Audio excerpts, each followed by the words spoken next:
Okay, here we go. Said one time the sky whale. Recording in progress. Good evening. I would like to call the November 6th Addison Central School District Board meeting to order. The current time is 6:30. First, at this time, I had thought I would propose adding an agenda item per open meeting law. But Suzanne pointed out that we have a policy 820 that doesn't allow something to be added at this point in time. Unfortunately, that agenda item got dropped in the agenda, and I didn't notice it until last night when I was prepping. So I guess at this point, we will do that the following meeting as well. So we'll warn it properly when we have the meeting on the 27th. Next, I would like to have introductions. So let's start with Brian. Sure. Brian Bauer. Lindsay Heskop. Jamie McCallum. Mary Heather Noble. Steve Orzek. Suzanne Buck. Chip Malcolm. Ellie Round. Joanna Dorian. Barbara Wilson. Nicole Carter. Trisha Allen. Will Hatch, Technology Director.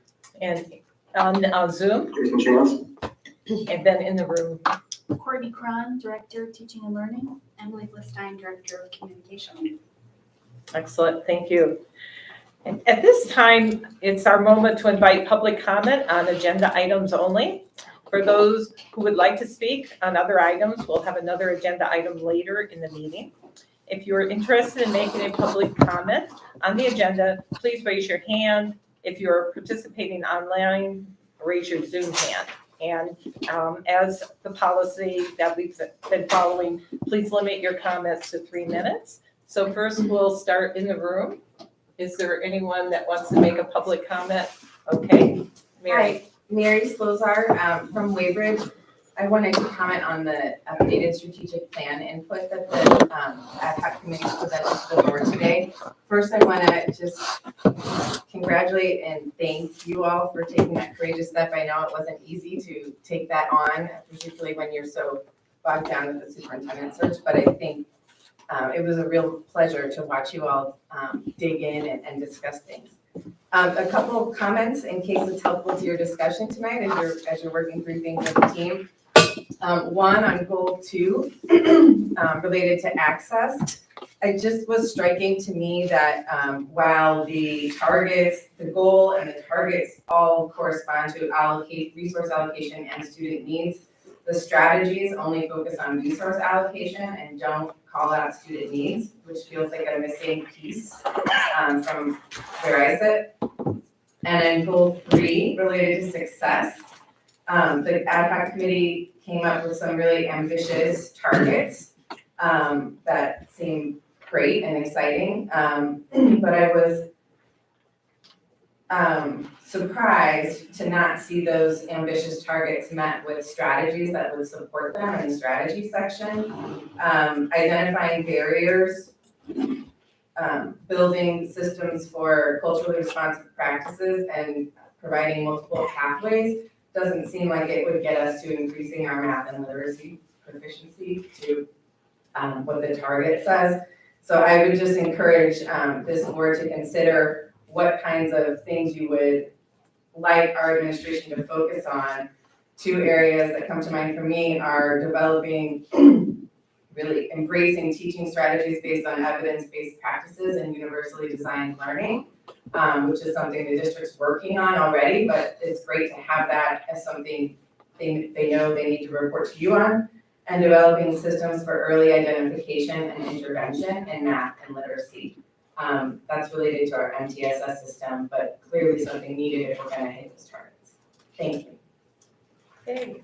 Is there anyone on Zoom who would like to make a comment? Okay, seeing none, we'll continue. So next is not approving the minutes, but approving the ACSD bills, and I'll turn it over to Chip. The bills were read on the 30th of October, for the only time since our last meeting. The first is the general fund for $754,425.39. Of that amount, two big ones.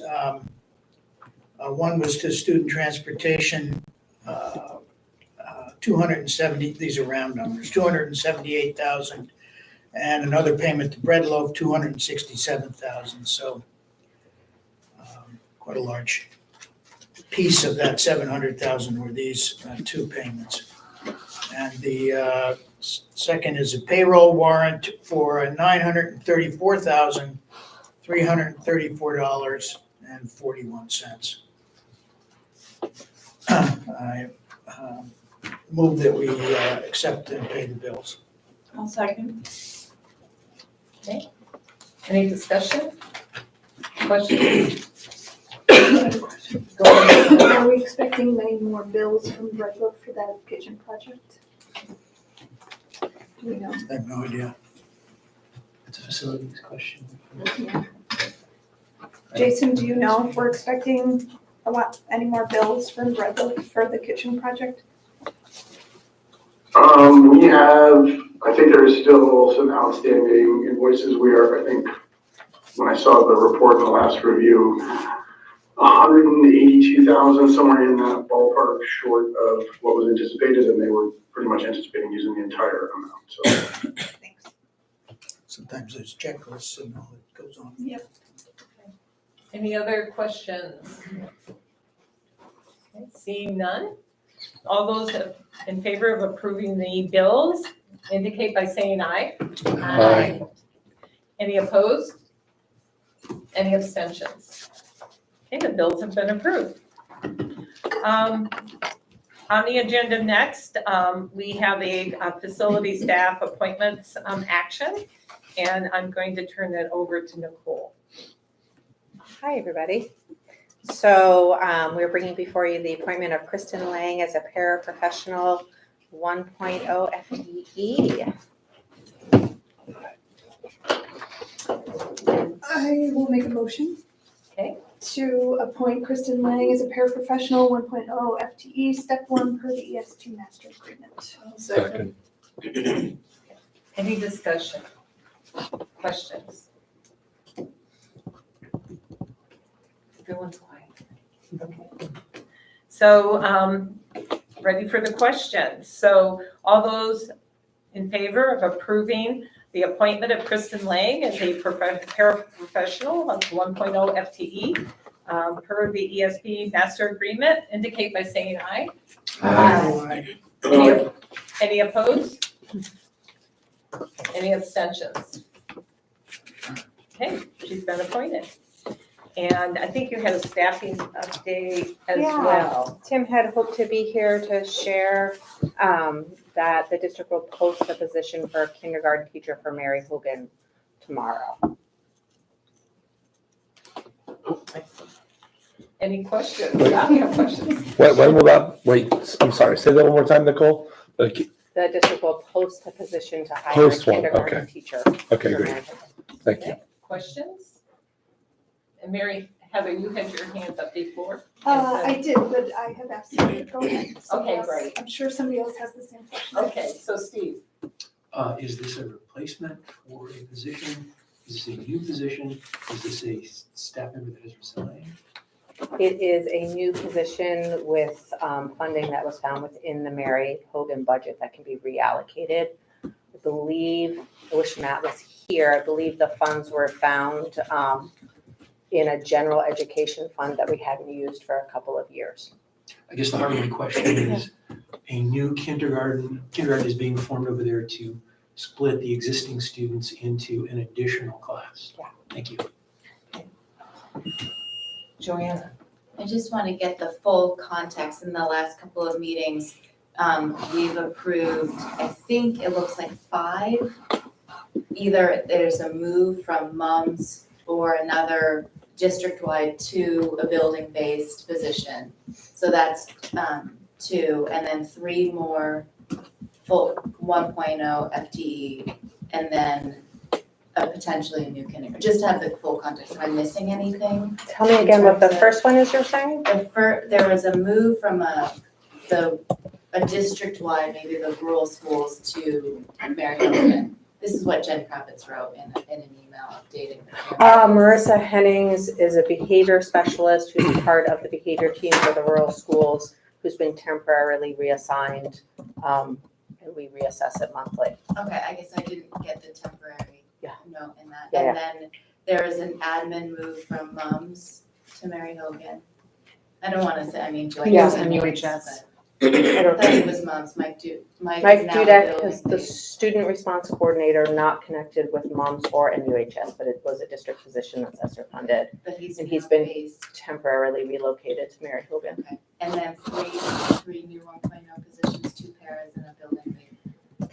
I believe those para-education positions are not brand new, they're filled though. Okay, so they were vacant. Yeah. It looks like you have the same, you were, Slightly different question, but and then potentially a new. Yes, that's the only Am one I that missing any? I think so. Can you just reiterate, I'm sorry to jump in, can we just reiterate that to get that accounting correct? Do you Sure. mind? She's trying to take notes. Yeah. Yeah, I believe Joanna was asking and I responded that Marissa Hennings, who's a behavior specialist for the rural schools, was temporarily relocated to Mary Hogan. And we reassess that monthly. That Mike Dudek, the student response coordinator, which is an ESSER funded position, was temporarily relocated to Mary Hogan. and both of those are district, Those are both- central office or student service. Both student service and both just centralized positions. I believe Mary Hogan entered the year, this is the part that I'm not sure about, with 5 vacancies for paraeducators. I believe 2 or 3 of them have been filled to date. And then the addition of a kindergarten position for Mary Hogan. So to be clear, one position has been added to Mary Hogan. That is correct. Thank you. Okay, Tricia. the kindergarten position, is this for the remainder of this school year and then not planning on being renewed? Or is this a new moving forward position? That's a great question that I can and can't answer. Okay. The part I can answer is anyone in the district who's hired after June 1st is on a 1-year contract. So it would be that contract would end, whether or not it will be part of the budget for next year, I do not know. Okay, Ellen. How many sections of kindergarten would this create? 5. There's 72 students total, which is the largest since 2001. Excellent. Any other questions? Okay, awesome. Thank you so much.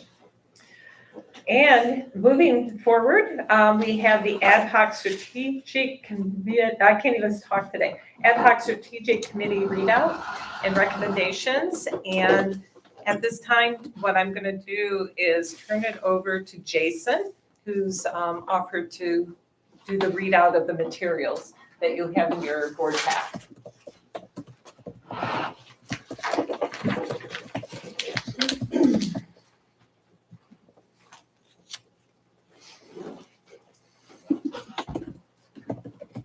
All right, can everyone see the screen? Yes. Excellent, great. I do not plan to read these to you because I'm sure everyone has reviewed them ahead of time. I will go over the highlights and then hopefully we will spark some lively discussion around our strategic plan and next steps. So the ad hoc committee met 3 times for an hour and a half each, and it was charged with reviewing the strategic plan and incorporating all of your feedback into suggestions. We submit this presentation as our report to summarize our suggestions, and then we leave it to the board to decide next steps and which suggestions to move forward with and which to change. So the focus of our work was mainly around clarifying existing goals and specifying targets for those goals. And that work had already begun for goal number 3, but was not, goals 1 and 2 were not touched. We also set about reviewing the strategy statements for each goal to make sure they supported the goals and the targets that we identified. We also reviewed the action steps that were part of the strategic document to validate whether they were appropriate and or should be included going forward.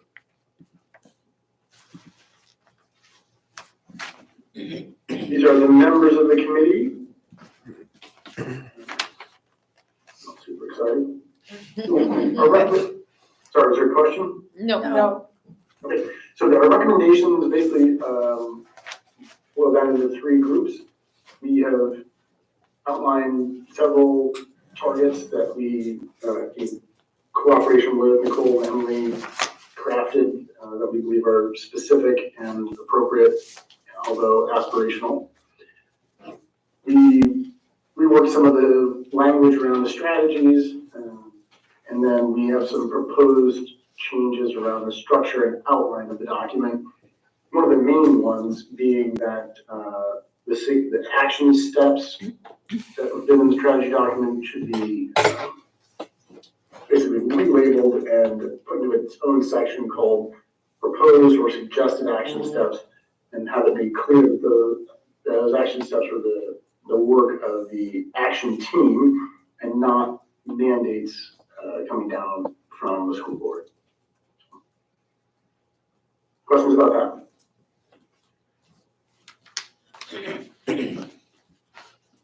Great. So let's jump into goal number 1, belonging, everyone feeling safe, welcome, included in our schools in the district. Students and families will be able to engage with the school systems in valuable ways. So we identified 5 targets, all of them new. And I'm not going to read them to you, but anyway, I'll let you review them and then ask questions about these targets.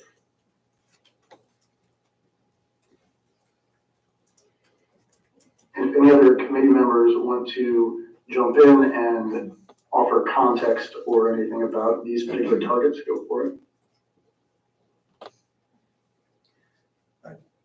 Yep. I Sorry, have a question about number 1, 100%. 100% is aspirational, obviously, but in the past, there have been situations where children in one school, and because of many different issues, ended up in another school in order to be, hopefully succeed. So I don't know whether that includes that type of a situation or not, but I just am always a little suspicious of 100% goal, since in fact that's always fluid. So I hate to have something that's, I don't disagree with the statement, it's just the 100% that I have a problem. Yeah, we struggled with this a little bit. We had said, well, what if we use 90%? And then we're saying, you're basically saying like, okay, so our goal is to have 10% of student staff and families not feel safe, welcome, or included in our schools. And that just didn't seem to sit right with us. So that's why we landed on 100%. Okay, I'm gonna call on Tricia and then Ellen. I was just gonna say, I think the same thing, that Chip, yes, 100% is an almost impossible goal. However, anything less is not something that we should settle for, right? Like we are not okay with even 99% would mean that there are 3 or 4 kids in the school who are feeling like not safe, not belonging, and that's not okay. And so I had the same 100%. Oh, I see, 100%. So yes, realistically, I don't know that we will have success in reaching 100%, but I think the point is that we are committing to striving towards that and continuing to try to get to that point. Thank you. Ellen? Yeah, I would say, I think that all of the targets that have percentages attached to them are quite ambitious, if not by definition aspirational.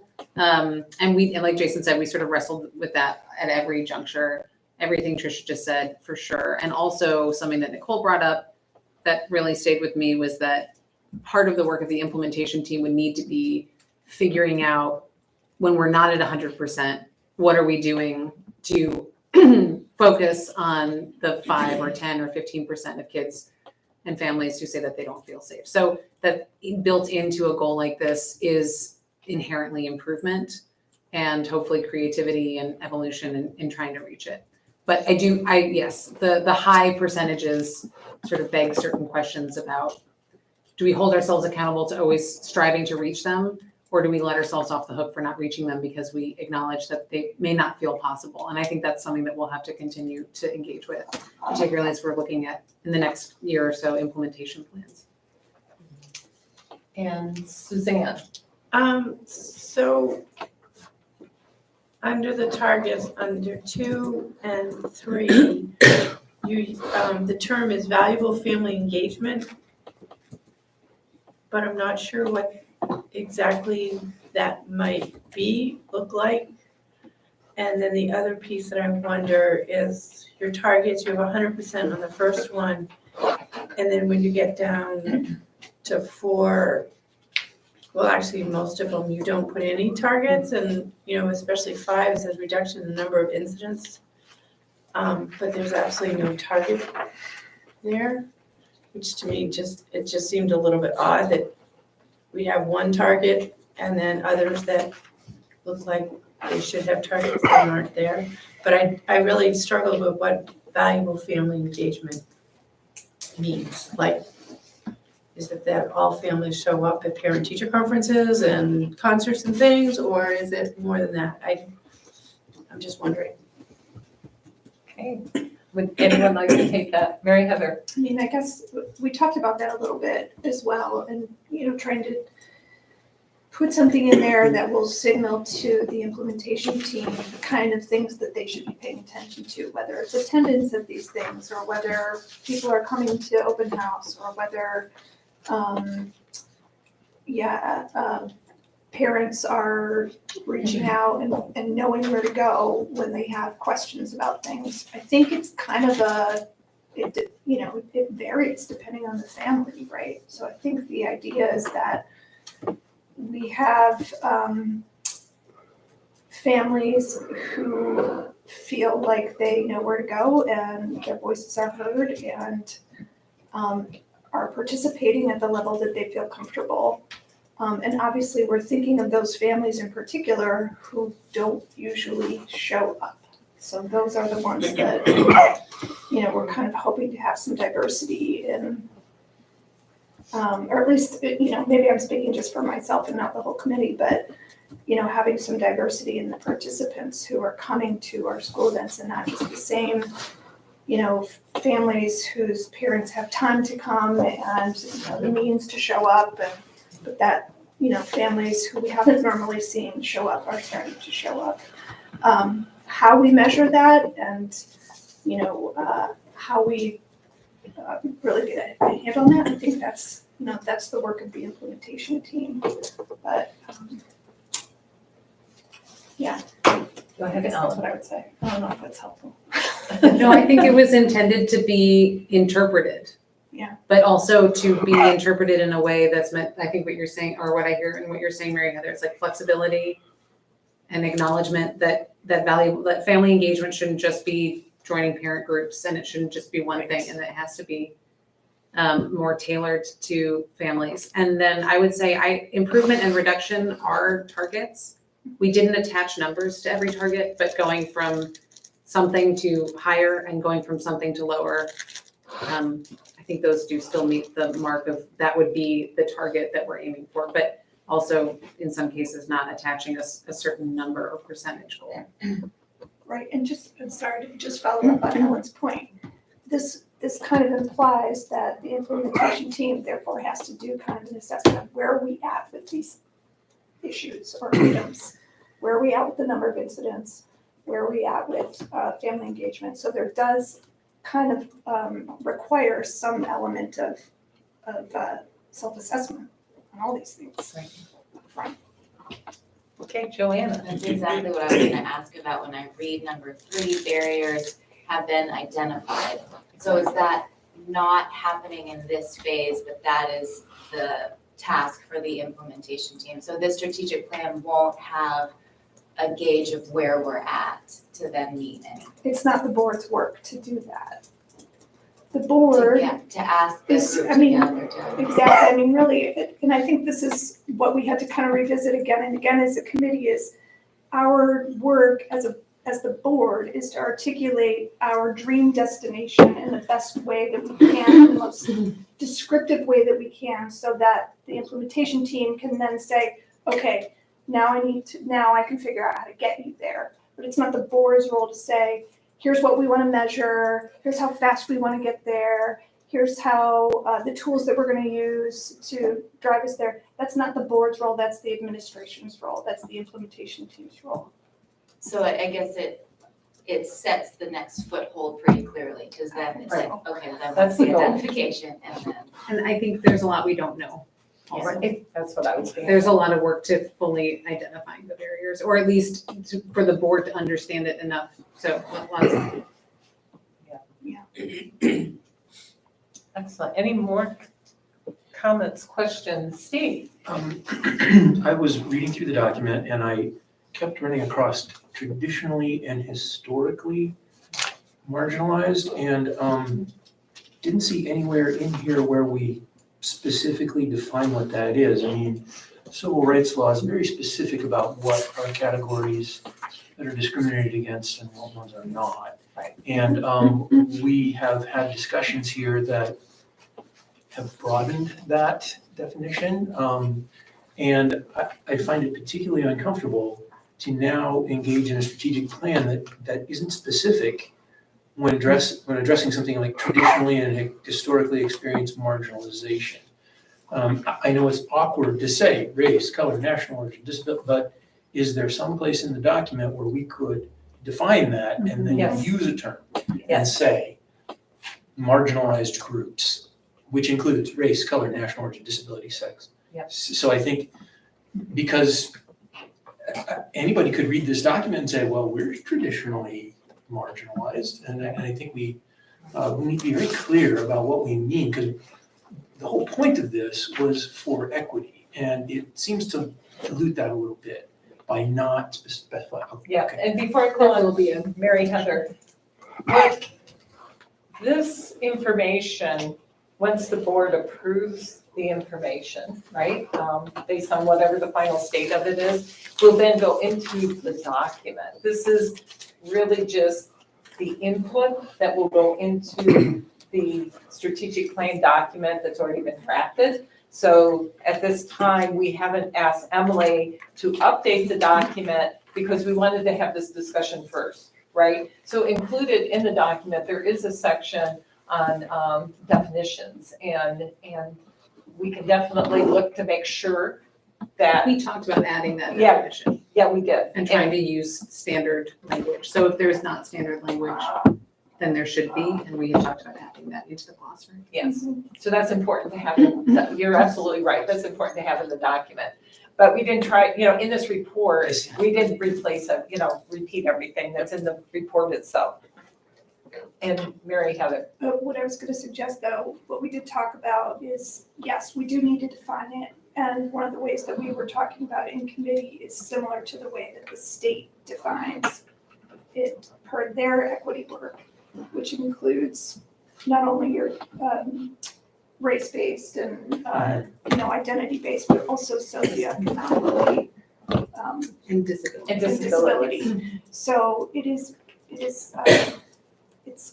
based on Vermont's definition, and so it's grounded in that, which obviously helps us with data reporting and consistency. So I guess think of that as every time you see that historically, that it will be defined. And I had another observation, if I may. Sure.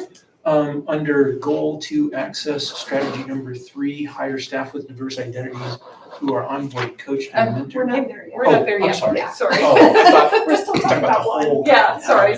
Got it. Hold that thought. Okay. other observations, questions, comments on our targets for goal number 1? I just have a quick clarification, and I should know this because I was on the committee, but I forget. If, actually, can you go back a slide there? Okay, under the targets, proposed targets, is that an area that the implementation team will be adding and changing as well, or are the targets what we set gonna stay as we work them? So repeat that again, I didn't follow. I think the targets are set. Yeah, we set We're the setting target. targets, and they're not gonna be reworked or added or changed by the implementation No. team. Correct. No, no, that'll be in our, we'll get, as we get further in the slide deck, we have recommendations, as Jason had alluded to, the structure of the document. So the first section is the work of the board.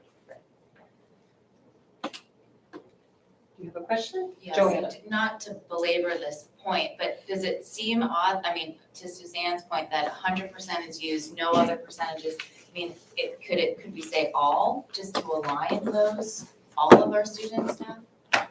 Well, it just calls out that, is that highlighted? I mean, I trust the process, but. It was It's a part valid of my question. It's a question valid- originally. yeah. It's a valid I mean, question. 100% I think it's all. just that we started at 90 and we're like, no, it should be 100. Yes, but exactly. It should be all, yeah. I mean, I personally think it's reasonable to change 100% to all. If there were percentages in the other ones, I think it would make more sense. Hmm. I mean, I think about how we're gonna use this in the future, right? And we're gonna look at these, and we want a similar assessment lens to the targets. So what if folks feel about that? I mean, would they rather see all instead of 100%? Does that come to general sense? I would. I would as well. Okay, I think Seems that's reasonable. easy to do. We could change that. Any other comments on proposed targets for goal number 1? If not, let's move to the next slide. Okay, the next slide, are reworking and, well, actually, strategy 1 was untouched. We worked on the wording for strategy 2 and 3 and added strategy 4. So, thoughts on these? And Barb, if I may, Yes. I just want to reiterate, these are the strategies that would be in service of meeting the targets defined in goal 1. So think of that as you're looking at them. Right. That's helpful. And It's tiered, right? You have the Yeah. goal, Right. Yeah, you have yeah. the targets, and then next is really those strategies or priorities, other districts use that term, that the board is setting. And this is the section that we put some wording in, but isn't actually something that This will we're, be in our section. this is in our section too. Yes. Okay. I guess I was confused when we were talking about this. I thought that the implementation team would be able to develop some strategies as well. They're not, they're just working on. It's the plan. action It's the steps. action It's the steps. I know, the terminology, yeah. And Chip, thank you. Could you explain a little more that strategy number 3 we reworded and put it into an example of some kind, I guess? Do you want to take that, Jason? Or did you hear the question, or you want me or one of us? Yeah, so this was one of the strategies that the action team came up with. And the only change we made was to include families in that, so that families that have been, historically marginalized, their input is taken into account when making large decisions and doing district-wide planning. But I have an idea about how it might be put into action. could you, Chip, but this is I need to brainstorming. see that a little bit. I I just am- don't understand it other than this sort of statement. I imagine that, and Emily, correct me if I'm wrong here, or Nicole, who are part of this, but I imagine that part of it's coming from the process by which this plan was even developed, right? So there was real intention and new and renewed and more effort put into making sure that people who have not necessarily been part of conversations are at the center of leading those conversations and are very much incorporated. So I sort of was thinking, as I was reading through it, when you're talking about decision-making or planning, related to, and is what I'm thinking again about from an implementation team standpoint, if we're coming up with a new way that we're going to start engaging parents, and the objective is to make sure that parents who speak any language at all are able to understand and receive information and know, like Mary Heather was saying, like know exactly where to go to connect with their kids' teachers or the principals in their schools, then to help design what that system looks like, you would reach out to parents who are non-English speaking to say, what would be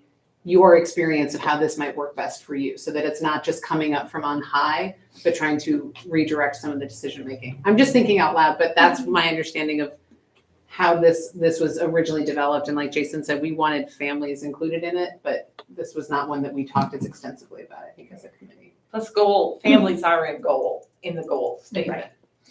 Go ahead, Mary. I think the other way that I have looked at it is making sure that the board is communicating to its administration that we want you to check your blind spots and look for the things that we're not normally looking for. Look to make sure that the families who aren't, showing up on their own volition are still being considered and invited and encouraged to come.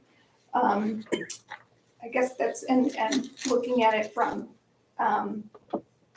just in terms of access, making sure that opportunities are provided so that everybody can get there, not just people who are Well-resourced. Well-resourced, yeah. And again, language is another example. I know, like, one of the things that Emily mentioned when we were discussing was even when we had the advisory committee come together for the very, very beginning of this process and offering a stipend for folks so that people who normally would have to pay for transportation or childcare are now also invited, and it's an opportunity for them that they might otherwise not have taken. So it's just really kind of checking blind spots, I guess. And this is just a more formal way of describing that, I guess. And this is under the goal of belonging. Yes. Okay, because it expand this in a way that it would become a little more different, okay? And Suzanne? So under the same one, strategy 4, develop policies and procedures to prevent and address identity-based harassment. We already have policies, so I'm confused. It sounds like, I don't know, to me when I read it, it sounded like we didn't have any policies, but we do have policies. So I wasn't really sure why we were adding that when we do currently have policies. We have policies to address, we don't have policies to prevent.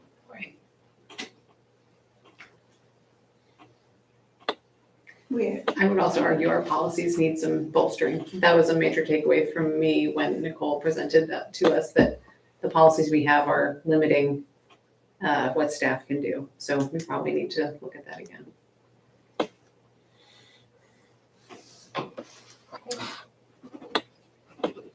Looking around. Steve? I mean, on the strategy 4, I think that would give us a little bit of, I don't know, impetus, cover, whatever you want to call it, to start addressing some of the things that, we talk about bringing families into the school, but we also need to do some things about reaching out to families around racism, especially students that are perpetuating harassment and bullying. And that prevention portion might be a good place to start talking to people who are sending their kids to school that are doing this, rather than just focusing, yes, we should be focusing on the kid, but as you said before, parents and community need to be involved in this. And we don't currently, as we learned last time, don't currently do anything when a student is engaged in some kind of harassment or bullying. We do not do anything to reach out to the parents educationally or in other ways. So. And a strategy like this has a board component, which is the develop policies. So it really kind of gives us an opportunity, or would give us an opportunity to take a much more in-depth look at it and maybe even have some expertise work with us on what would be better.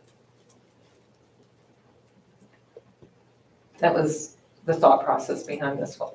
So that procedures could then be developed that are more preventative and not just reactive. Any other comments on the strategies associated with goal 1 under belonging? Okay, moving on. I'll let you go to the next slide, Jason. Great. So goal 2 was around access, and we proposed 5 new targets around access. Any questions or comments?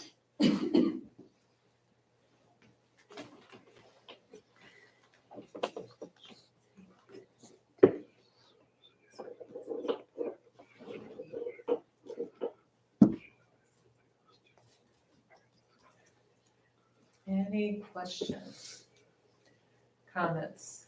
I just have a, Go ahead, Chip. I'm sorry, the student needs across the district, I'm thinking in terms of needs, let's say the child's in a very small class in a small school, and they have basically no peers.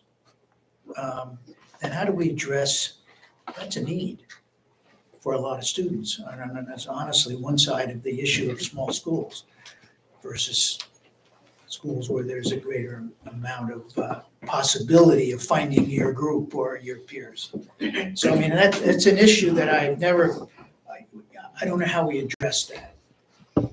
That's a kind of a, to me, that's an access issue. If you have no peers or no other kids in the class of your same gender, or I, experienced that in my own family, and so I just sensitive to it as being an issue. Barb. Yeah, go ahead. I think that's something, Chip, we talked a lot about sort of, because something I read in this goal was a real focus on understanding students' needs. And Nicole and Emily were sort of sharing with us the ways that the district does collect a lot of data and sort of synthesize that data to have more of that comprehensive understanding that I think we as a board don't always have.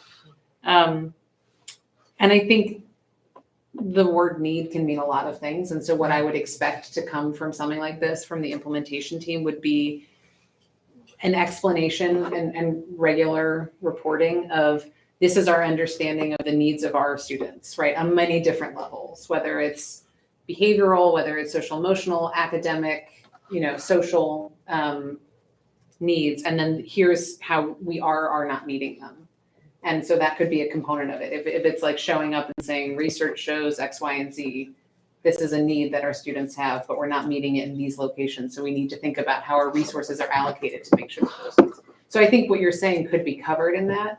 And that's why I'm not saying it's not covered. I'm just pointing out, it's always not a need that a child is disabled and isn't getting services. But school choice can come into these kinds of issues at times when you're trying to deal with needs, especially in small populations. So I'm not advocating that either at this point, but I'm just saying that idea of need is very broad, and it's not always just something that we can easily point to as to what that child's need may be. Which is really that target 1, why it's even there, because we really need to understand it more so. Yes, Lindsay. That number 2, I had reacted to similarly. I think the phrasing of, there's demonstrated alignment between what students need and experience at school is really opaque. It's like need is who, I guess at some point is that a living definition of need, who's saying, what if, someone at Mary Hogan needs to be in a smaller classroom, like that, there's so many different ways that can be interpreted, or somebody needs after school programs because their parent works and they'll be unsupervised for 3 hours, but that's not during the school day. but they can only not do it because of transportation to Ripton or so, you know, I mean, it opens up a can of worms, so. Earlier Steve mentioned about, defining very clearly, not as a footnote, you know, I agree with defining that historically marginalized student populations, especially if more resources are going to be diverted to those students. And if they're self-identifying or like where, you know, how are you confirming that, you know, that student falls under that definition? That, you know, the DOE does define that, but you see it in slightly different wording. But I know it would be the implementation team who defines what the needs are, but I know some families, they say, you know, my student needs more help with math, but to get that help with math it's really hard to do. If just a parent saying my student needs this isn't enough to get it. So I agree with what Chip is saying about that. If a parent just says, this is what I need, okay, so give us resources to do this. Who defines it specifically? And looking back at target 1, that's really the beginning. Mm-hmm. You know, so the needs are really defined based on target 1. One, goal 2. Okay. Data sources, that one. Comprehensive data One, sources right are here, used to comprehensive data identify sources. and understanding of students. And then once you have those, then you can look at target 2. But they're related. Yeah, well, yeah, I guess, and then, so would the implementation team be like making the decision on which data sources are being used for that?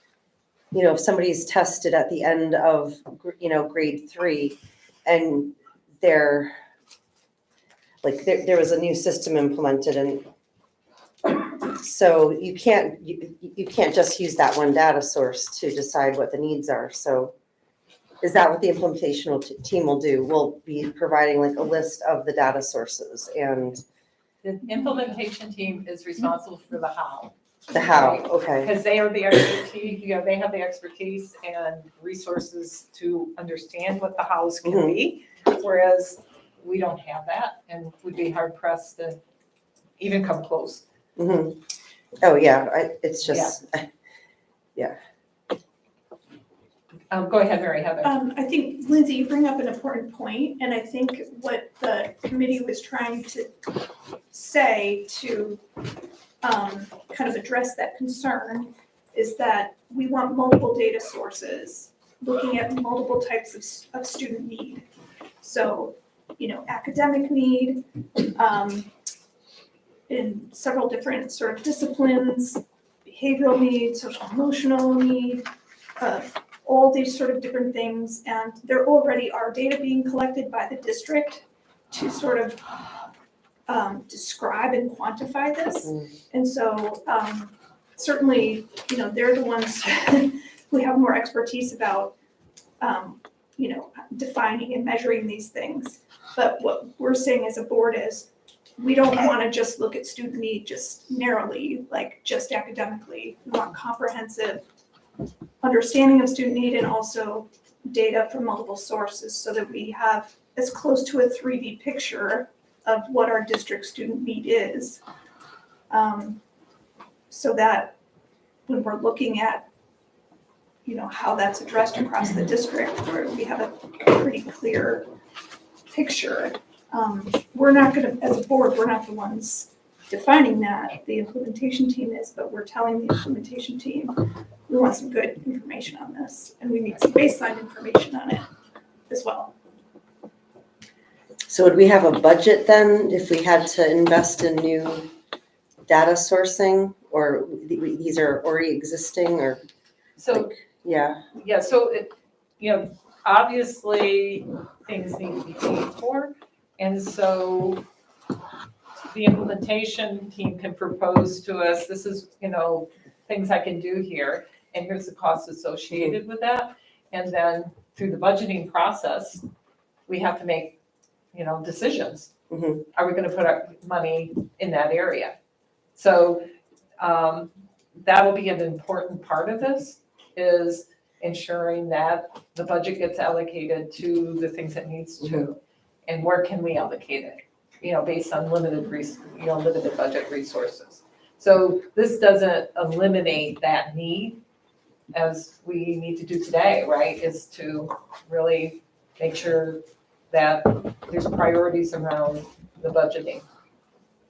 Go ahead, Ellen. I think the other thing that you're bringing up, Lindsay, that's an important piece that we talked about was the word choice in the targets, which is really important to engage with, is our sort of mechanism for being able to ensure that what we think is essential as a board is happening without over prescribing the how of it.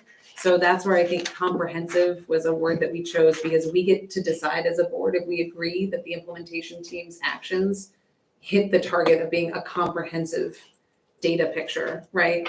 And so if we had just said data sources are used, and you don't include some guidance around a definition of what would feel complete, then you can kind of check that target a little bit easier. So that we did try to, and not that we nailed it in every single one, but we did try to include language that allows us as a board to engage with the how, not to prescribe it right now, but to sort of determine at the end of it, when there's an implementation team's action steps that are moving forward, do we think that this meets the targets of what we want to see?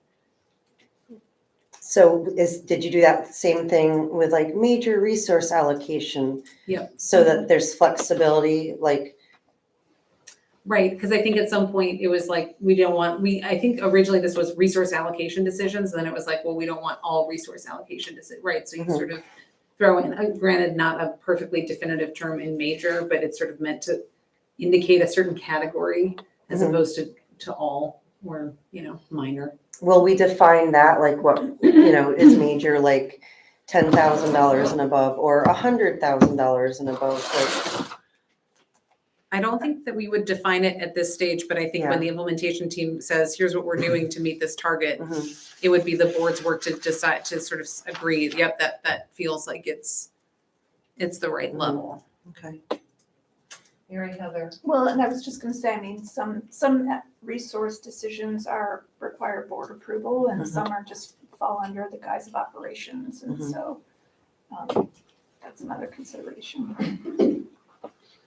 And then there's always the budget approval process is the ultimate. Which falls on us. Yes, which falls on us.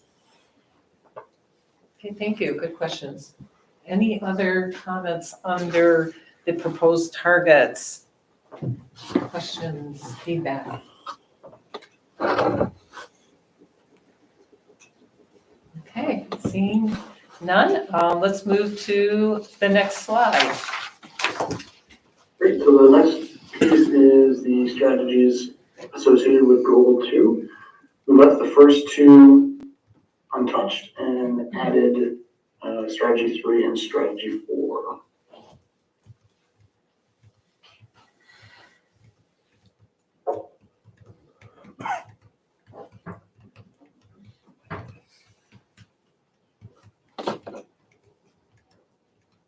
Okay. No, it's done. Go ahead, Yeah. Steve. Okay, let's see. Target 5, strategy 3, that deal with hiring new staff. I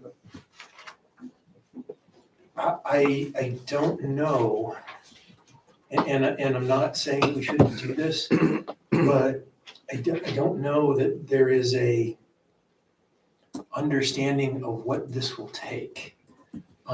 Peter Burrows and I, not as part of any charge, we're working on trying to recruit teachers from historically black colleges.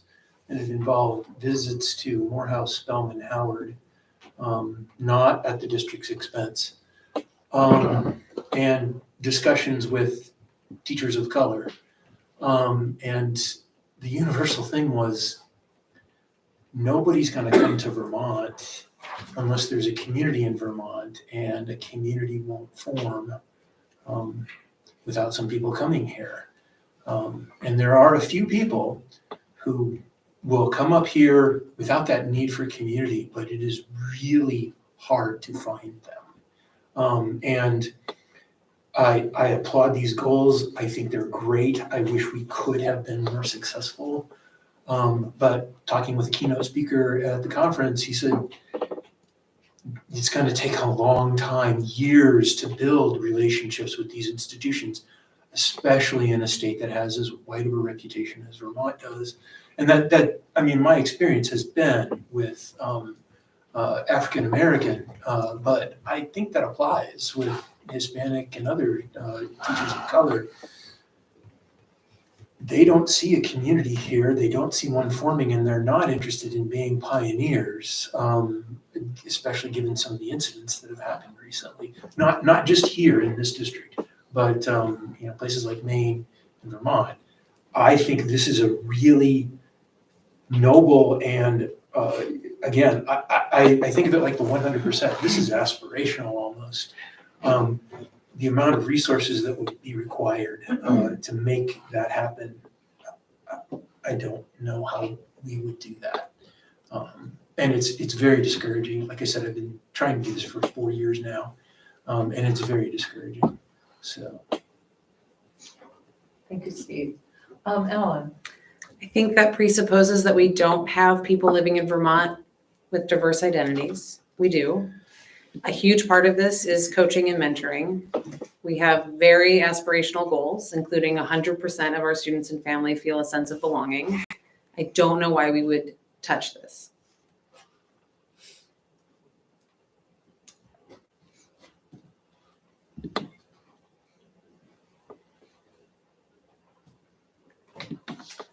Mary, Heather?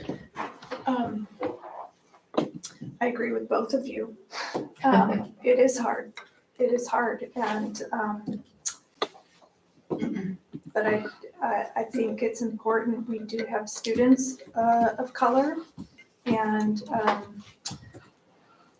think we ought to be trying to recruit folks who represent our student body, and that student body is changing. And there are people in our communities now who would be excellent providers of teaching instruction to our kids. So I guess I don't feel that the difficulty of it justifies removing it. I wasn't suggesting removing it if anyone is Okay. under that. And that was why we made sure that the target 5 included not only attracting, but also retaining. Because that retention, you have to really think through that, I believe, before you actually do the hiring. Great. Any other Lindsay comments? has her. Oh, I'm sorry. Lindsay? I think it's important to have strategy 3 within this document. Some might say that we do have diverse identities. People define themselves in many different ways. And it can be really hard to recruit any type of staff.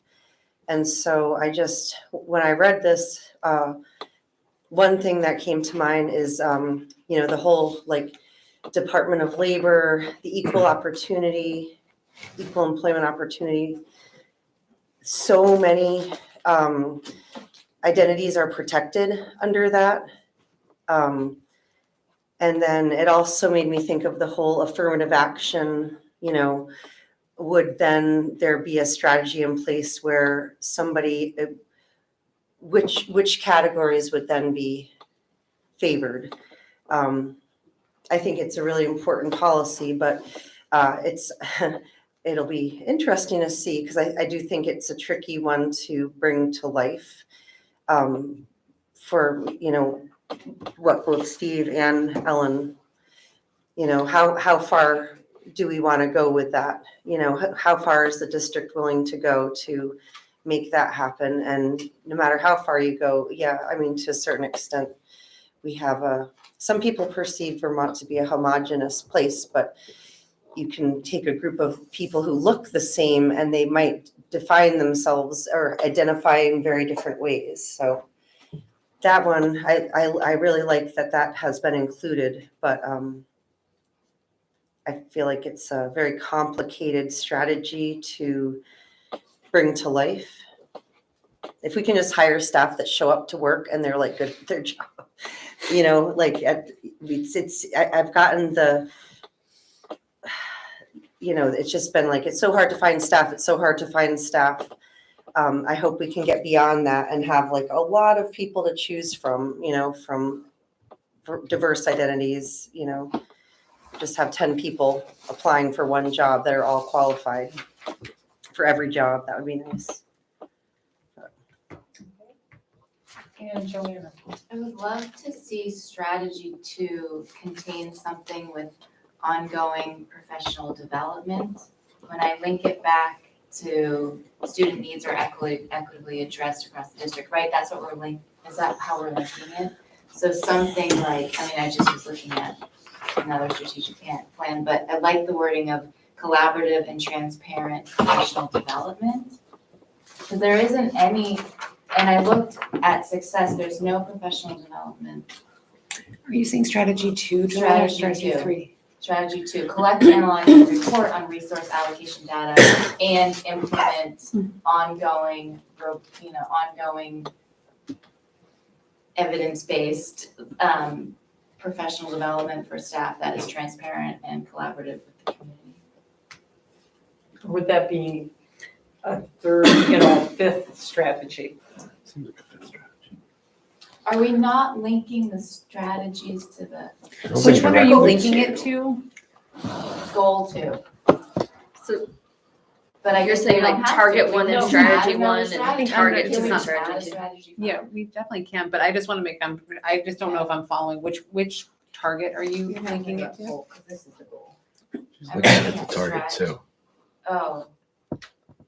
Now I'm in access still. Mhm. Strategy 2. You're looking at to target 2 specifically?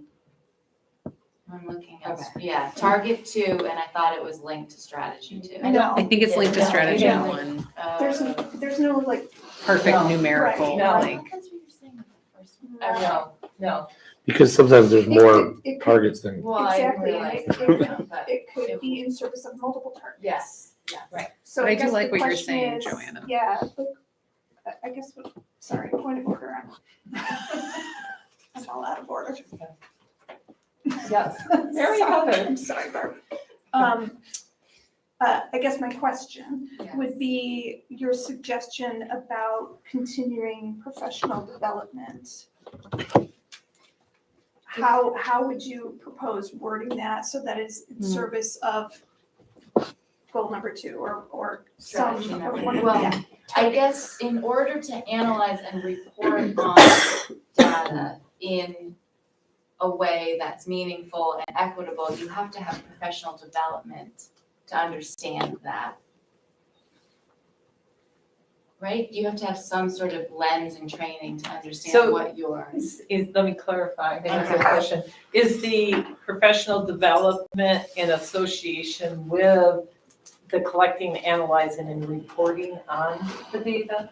It's how I initially saw it, because I thought I had to fit it in a strategy that's 1 through 4. But if I know that we can just add a strategy 5,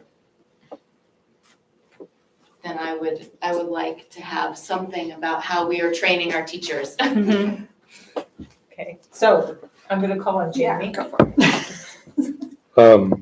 it. It strikes me as more of a success strategy, professional target? development, Target? access. than an access one. I don't know the way Oh, you mean goal 3 instead of goal 2? I mean goal 3 instead of goal 2. Like I'm having trouble figuring out how professional, which I was just looking to see if it's down there. I don't think it is, but is it? It just seems like tacking it on to where you're suggesting, Joanna, to me doesn't make sense, but including it does. So like, what is it on there? Well, proposed target 5 is about attracting and retaining a strong and diverse workforce. And I do think that could be right. I guess I see it as the lens, sorry, no, go ahead. What are you talking about? Well, no, we can continue because it was clarifying your. Statement. Yeah, mine's still To be honest, clarifying. this seems weird to hear too. I'm wondering Like- if the training staff that you're talking about is specific to, around collecting, analyzing, and reporting on data. Like you're talking about training, having opportunities for staff to know how to collect, analyze, Yeah. data, or is it more general staff development? Like, I guess I see it like as our families having access to our schools and our education program has a lot with how our teachers are. I guess I can't think of like like it's not responsive. I guess it could be considered like responsive classroom, but Implementation. Yeah. Yeah. should we have a Mary Heather, Well, did you or, want, or did you want to Suzanne, say something? I didn't see. I was just gonna say that professional development around analyzing, collecting, analyzing, reporting of data and understanding that data, that would be within the implementation team's piece, that they would ensure that if they have staff that don't understand how to look at the data that they're collecting in their classrooms and using it, then that would be part of the implementation process, is that they would make sure that all staff have that appropriate training. So that's within the implementation part, not us to direct the administration. I guess I just want to underscore what Suzanne's saying. I think we're starting to slip into between, off that line between what our role is as a board and clearly defining our dream destination versus how we will get there. And the how happens from the implementation team. The implementation team is, of course, whether it's student need or data collection and interpretation, if there is training that needs to happen to ensure that that is done, that's the how. I don't think it's the board's responsibility to specify, we want this ongoing education done. It's kind of implied by our dream destination and how high we've set the goal, that the implementation team has to empower their staff to help us get there. I guess I'm trying to fit in what is very attractive to me in Burlington's strategic plan that says ongoing improvement around professional development that is collaborative and transparent to the community. And I see that as being a part of the access chapter. Like that's an attractive phrase in another school district strategic plan that I would like to consider weaving it in. And I see it more as access and not success because of the collaboration with the community and the transparent piece. But it's just. Okay, Steve, I agree with Joanna that there should be some sort of nod to professional development. Would it potentially, Joanna, if we look at success strategy 2, where it says build capacity for culturally responsive practices to bring in voices to help diversify the curriculum, which is, again, faculty development, facilitate difficult and courageous conversations, that's counseling, and put diverse resources into the community, would it be a good place to put your request for staff development in there, or? Where were you putting it? Sorry, I lost it. with Goal 3 success. Oh, we're okay. I know, but you were saying, I was trying to address, your concern, and maybe that might be a better place to talk about that. I understand what you're saying, that you think it goes under the access portion. But I was wondering if maybe it would satisfy the idea of what you're doing, put it under the success under that particular. I think it could, I think it could live under goal 2 because of the 5th target under goal 2, which is attracting and retaining a strong and diverse workforce to ensure consistent student access to high quality instruction. And I think also around comprehensive data collection and reporting. I think that there are a couple of places. I also think it could be a new strategy without overreaching and over prescribing to the implementation team. And Jamie had asked why this 5th strategy or target, is in around a strong and diverse workforce is under access and not success, we did talk about that as a committee. So Mary Heather, correct me if I'm wrong, because you brought up this point, which is that access, actually consistent teachers, strong and consistent teachers is an access issue too, right? When there's high turnover and a volatile or unstable workforce, that creates access problems. Thinking of it, yeah. So I like that, and I actually think that if we're thinking of a strong and diverse workforce being a part more rooted in access, not that it's, you know, it's not mutually exclusive to success, but that it lives here, then I would argue that it could, that fifth strategy could live in the same goal. Thoughts from others? Do we? I have a request. Yes. Joanne, can you reread that strategy that it just would, I think, help. I think I probably have it printed out No. too here. And I hope I'm not overstepping by looking at this, but this is part of the ad hoc committee's process too, is looking at this, because I got it's professional learning, implement coherent professional development structures and systems for ongoing improvement that are collaborative and transparent to the community. Thank you. It's right there.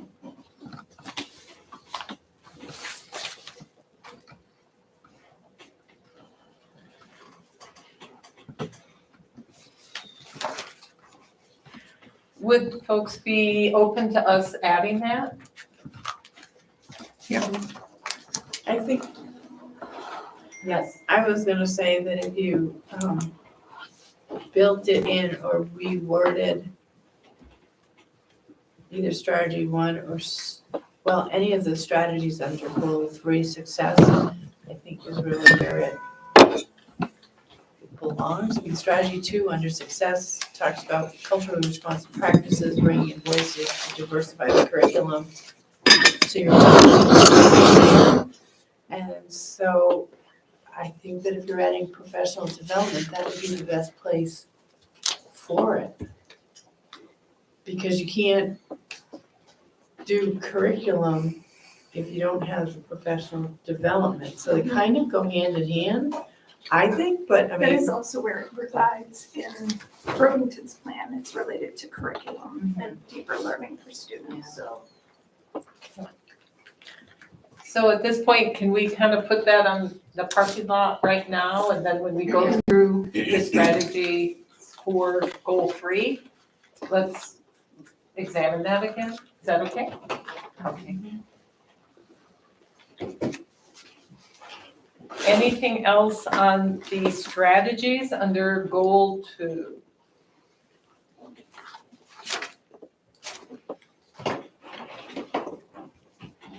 Okay, Jason, you can take it from here. All right, so the next goal is goal 3, success. We took the first 2 goals that Nicole and Courtney and their team, Emily, you were in that discussion too, the administration developed, and we pulled them out into targets 1 and 2, and then we added targets 3 through 5. Questions, concerns?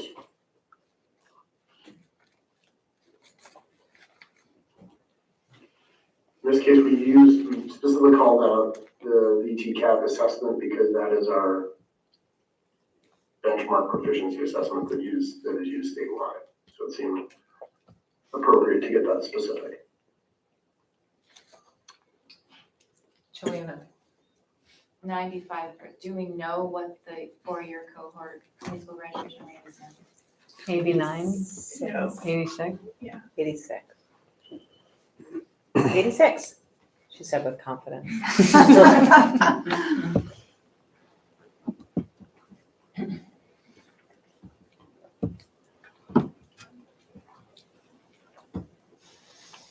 Sorry. Oh, I'm so sorry, Suzanne. We need a flag so I can see over the heads. So a couple of, I don't know, wonderings. So in this state, GEDs are not recognized as high school diplomas. So we do have a lot of students, well, a good amount of students that will leave the high school to complete their GED, but not their high school diploma. So I wonder about that.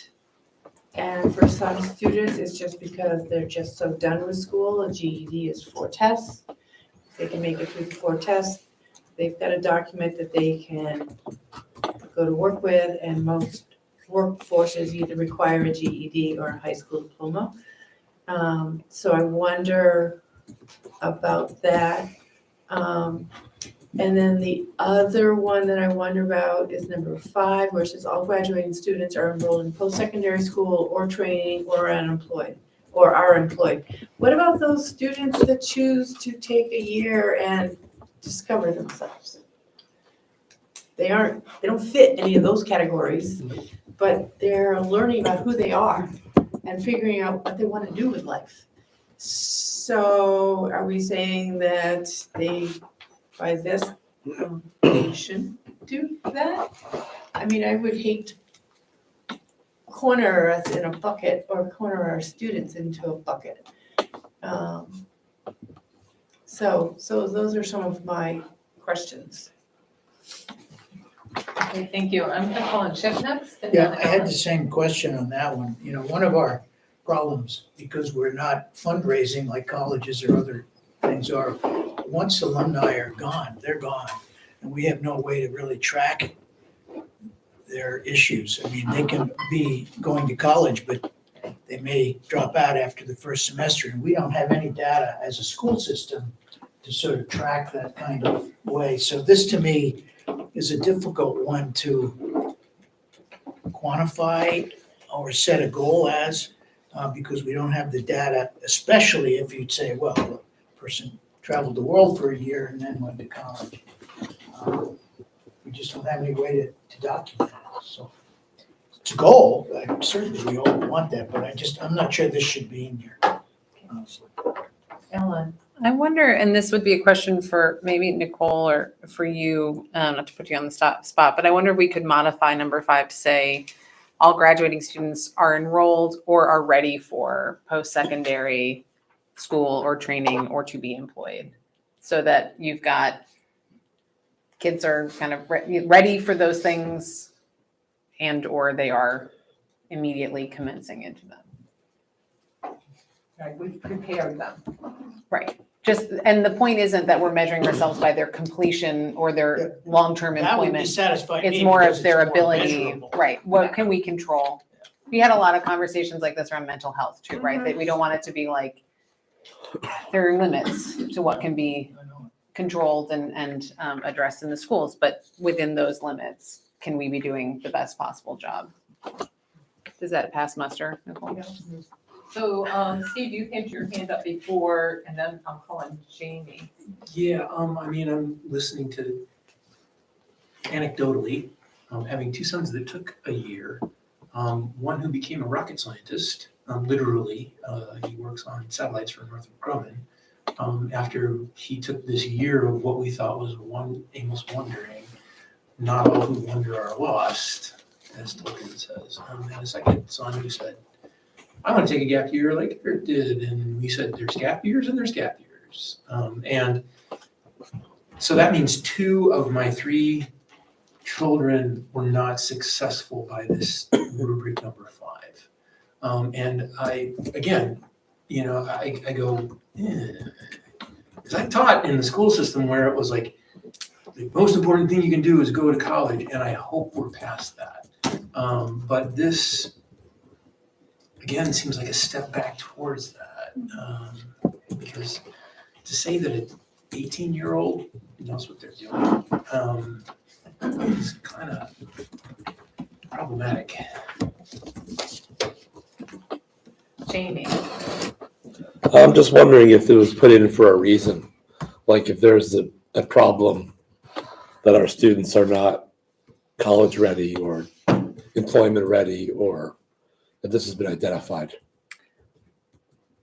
I think it speaks to so if we hit the 95% graduation, but kids weren't, but you want to make sure that it's not just sort of graduating for graduation's sake Right. or an equivalency degree for the sake of meeting that, but that you're also attaching some expectation about preparedness for multiple pathways into adulthood that set someone up for success, basically. I think it's more of like let's not just hit a certain rate and say that we're done. Let's also hold ourselves accountable to the quality of the education that they're getting and the training. That was also lifted from the Burlington plan, which. Oh, this was? Yeah.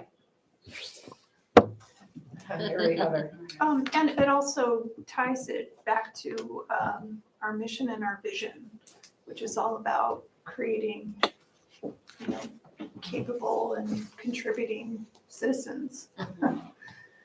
So it isn't just about graduation or college. It's about, being adults who are capable of contributing to our society and whatever community they're living in. So it does kind of tie back to that. And go ahead, Ally. Yeah, well, Mary Heather was expected to speak to exactly what I was thinking is that really what we're preparing is to be prepared to be engaged citizens, not necessarily prepared for these specific ways of engaging. Yep. So maybe it's a wording thing, for the actual target itself that we need to work on. Joanna, you had your hand up? No. Okay, Suzanne. So the only thing I want to go back to is the graduation rates, because in this state, so some of our students do leave the school to attain a GED. This state is not like the state of Florida, where if you attain your GED, they automatically hand you a diploma. You have a GED, which is its general education equivalent. But also in this state, if you get a GED, you may at any point in your life walk back into the doors of MUHS and say, hey, I never graduated. I want to get my high school diploma. And you can ask for a seat and sit in the classroom and take your high school classes. So I just wonder about that graduation rate and realizing that we do have some students that for them, that high school diploma right now just doesn't mean anything. They just want to get done, and the way they see it is a GED, and I don't want to close a door to someone that says, I don't want that piece of paper right now, I just want my GED. So I just want that to be acknowledged or realized. There's nothing, it's not saying that there's anything wrong with the education that's at the high school. For them, it's just the four walls just aren't working, so they're just doing what's right for them at that point in time. So, Tricia. Well, and I'll just kind of throw in my 2 cents that I don't feel like target number 5 is a good reflection on preparing our students to make positive contributions to the community and beyond. So I think just my 2 cents into this debate is I don't feel like that target aligns with that stated goal. So whether it's reworked or if we need to have that in there, I don't know. But as it stands, I don't think it's quite right. Okay. I'm going to do Lindsay and then Joanna. Yeah, along this tangent with 5, we want our students to have a path. And when I think about, the post-secondary school training and our employees, it's interesting because we make these lists with like 8 different things in them, and this particular list is so short. And,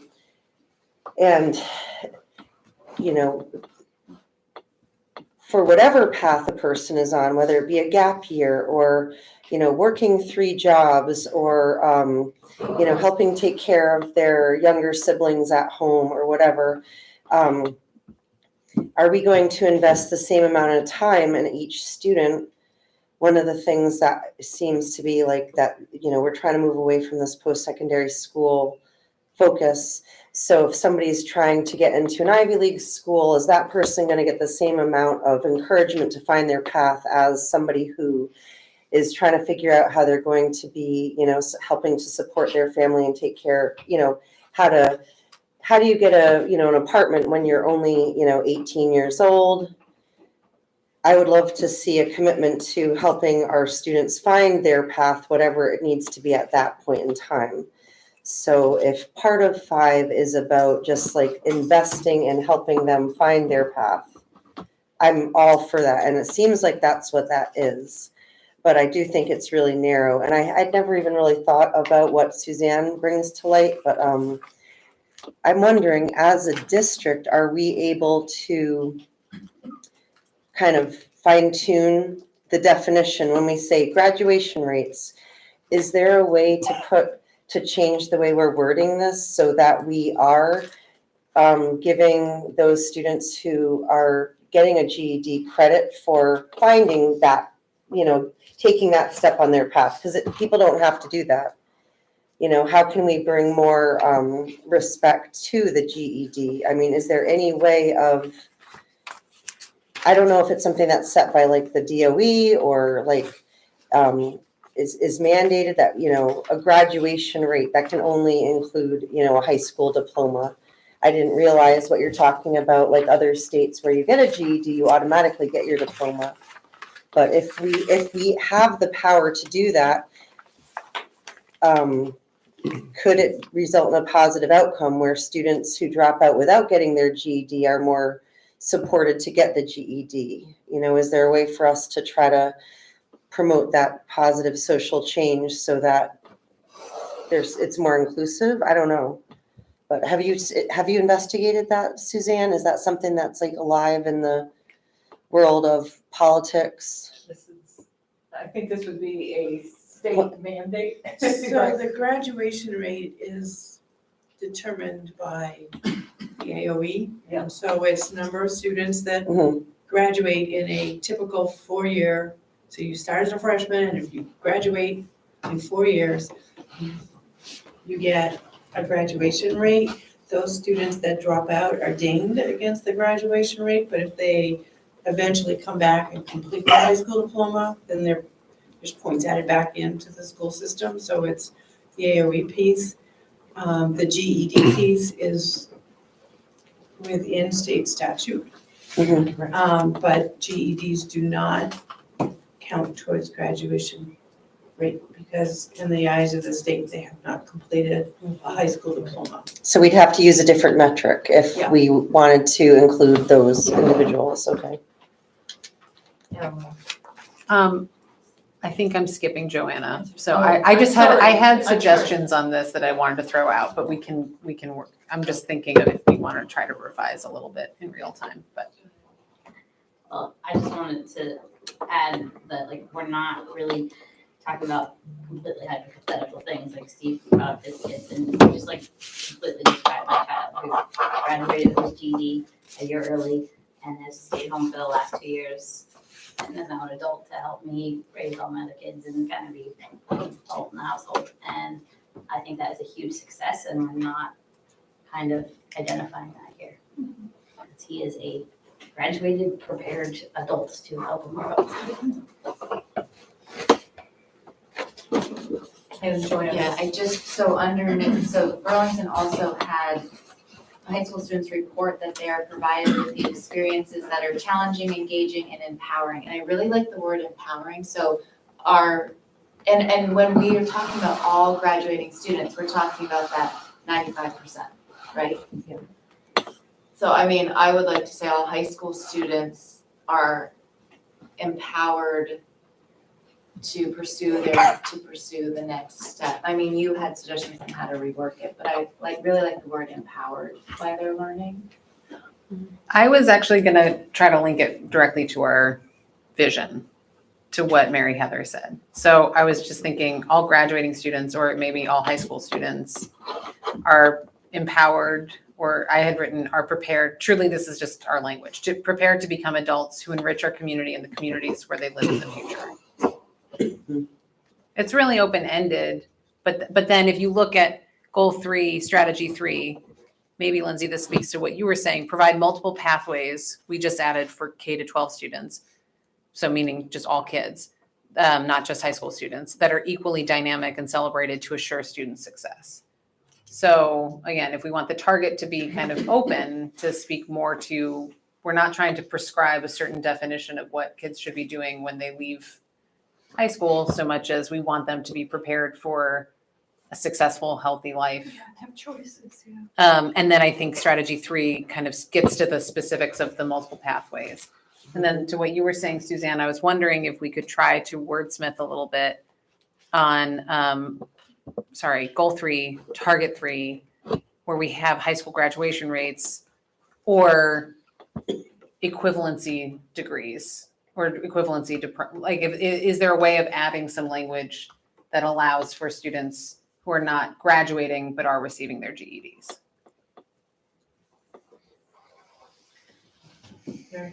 I'm just curious, I guess I would look to Nicole and Courtney, maybe a little bit about how that's Right. how that's handled or described and how we might incorporate that additional measure, I guess. I mean, In terms of the language for number 5, special education law actually has a pretty robust definition that's already implemented across the country for transition. Promotes movement from school to post-school activities, post-secondary education, vocational training, integrated employment, continuing in adult education, adult services, independent living, or community participation. that's So, pretty great. yeah, they really That works. tried to name all the things. Let's see if we can do better than that. And we're currently using that for a portion of our students. So I'm curious So if about we that. modified number 5 to encompass that, and then I'm just also wondering both of your thoughts on the question surrounding GED and how, if we were to modify number 3, is it clear, I guess, if we said something like what Ellen suggested, high school graduation rates or equivalent degrees, does that meet what our dream vision? And does it articulate well to be include all the students in the pathways? Is it okay if I Go- yes, give one please. piece of information? In 2009, the state of Vermont set a goal of 2020 for 100% of students for all schools to have 100% success at graduation rate. And they recently increased it to 2025 as a goal because we're not there yet. And as Suzanne already articulated, the state does not include GEDs in that data. So there's already a state goal that was recently updated around this, just as a piece of information. And they added? Did they add? They GEDs? extended, No, no, they didn't they extend. extended the goal to 2025. So from a state perspective, they're trying to get everybody with a high school diploma, not a GED. Yeah. Is that like in the 4-year cohort too? Yeah. Because I know of many kids actually that chose to take 5 years because they were like really engaged in a Hanford Career Center program and wanted to have more time to do their 4 classes and do an extra year. So just judging it on this 4-year thing. Not a simple thing, right? It's difficult. Should we maybe, we hadn't talked about this procedurally, but I wonder if this is one where the committee could kind of bounce ideas around to come up with a proposal to bring back in the next draft for the full board that reflects when it sounds like we want to include something that is more expansive to recognize students who receive their GEDs and not just high school graduation rate. So maybe we can practice out some wordsmithing on that. We could do that. We hadn't talked about kind of next steps, having the committee meet, but when we're done with the presentation, we can talk about that. I just jump in and add something about the GED. I don't know a ton of kids who got their GED, but I do know a few, and in a lot of those cases, the district, sort of didn't meet their needs for goal 1 or goal 2, right? They felt like they didn't belong or they did not have access. And so I think it's obviously not the case for everybody who goes the path to the GED, but I think it's something to consider that some kids that get GEDs are have been let down a bit by our district. So, Thank you, Jason. And are their pathways adequate, right? So that would be, first of, my question is, do we know why? We're not making it to begin with, right? You gotta understand the data and the reasons why our graduation rate is at 86.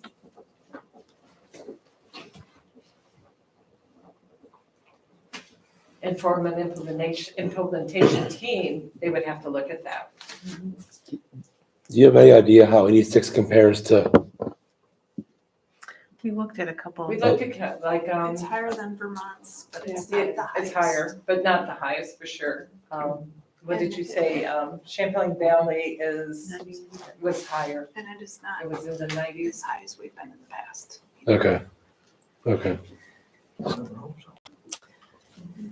I mean, maybe what we need to do is just really hone in on upgrading and expanding target number 5 to be more inclusive in our description. Because again, I mean, we're trying to really describe, our destination and where we want to land. And I guess a little bit, I feel compelled a little bit by Jason's point that hopefully we would have kids elect to stay in and earn their degree if they felt their needs being met and didn't take the, a different route and leave with the GED. I don't necessarily, I don't mean any judgment upon that. I just think that, there are probably students who have been let down and perhaps could be captured and be a part of this vision, I guess. We did say 95%, not 100. Some flexibility. Something about that. Okay. More on the targets here. It's something like, and we'll talk about this later, that possibly 3 and 5 is something that the committee really should meet again and take under consideration and see if we can, after listening to everyone's input, that, good input, reword them to be more inclusive. Anything else on the proposed targets under goal 3 for success before we move on? Joanne? Just had a quick question about chronic absenteeism and dropout rate. Do we know where we are now with that? It says it's gonna be reduced by 50%. I'm just really curious where. We know that. We can pull it up really easily. Do I have it memorized? No.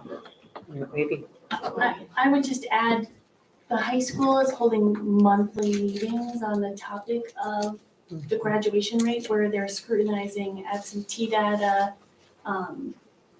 data about kids who are in school but not in class, comparing it to their local grades, to their test grades, to the graduation rate over time. So it's work that they've set it as their goal and they're really looking at it. I couldn't rattle off absentee numbers, but they are charting them on a monthly basis and comparing their practices at school this year to their practices in the past and trying to find trends. Yeah. I think it's proving harder than I expected to just identify trends with COVID in the middle of tenure deaths. And I just would hope that absenteeism is it's all of the grade, that we're looking at that data, the chronic, but I can understand why the high school. Suzanne. Oh, Suzanne, I'm sorry. So 2 things. One, the dropout rate is where the students that leave to do their GED or to take a totally different path and go the apprenticeship program, that's where you'll find them, unfortunately, because even though they are pursuing their education in a manner that works for them, they're considered dropouts, which I really, really hate that term. And I wish we could come up with a different vocabulary, but that is the term that's used. And then the other thing is a point of order is, we still have another half hour's worth of work, and we haven't finished this yet, so.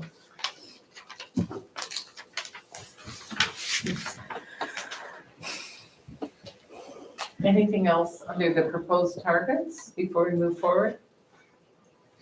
Okay, Jason.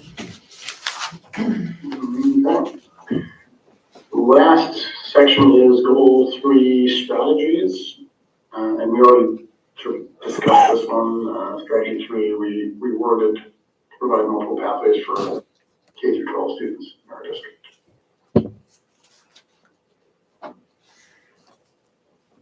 And here previously, when we were talking under, for goal 2, we talked about potentially adding a strategy here. For professional development. For the professional development. You already folded into strategy 2.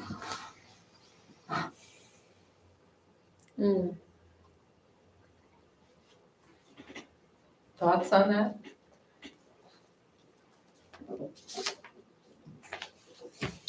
I support adding it. I see what you're saying, Steve, but that would make it so cumbersome. I almost feel like rather than have a really long 2-sentence strategy, maybe just Add a fourth one? Yep. Or could we, sorry, I'm the person sitting down here at the end. Could we reword strategy 2 to incorporate everything? Build capacity and provide professional development for culturally responsive practices.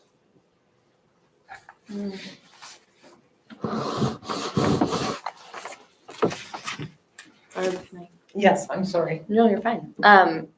I feel like strategy 2 is important enough, which is really focusing on culturally responsive practices, diversifying the curriculum. Like that's really focusing on the equity portion of this. And I think that is important enough to have stand on its own.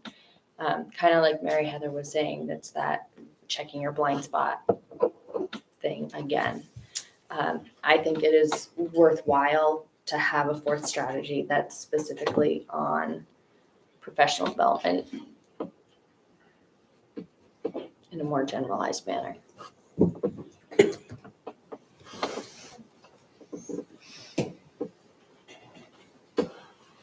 Other thoughts, reactions? I basically agree. Of all the above. Yeah, I mean, I think it sounds like the committee will have more to do. I don't know. And so I think one thing we could do is task them with coming up with something about professional development, put it somewhere. And to me, as I said before, it does come under the success, like here would be the right place for it. I know Joanna was saying somewhere else, but I feel like, well, do we have to come up with it exactly right now? We have what Joanna suggested it's this basically. Yeah, but Yeah. she was claiming it should go somewhere else. I'm just saying. Yeah. Okay.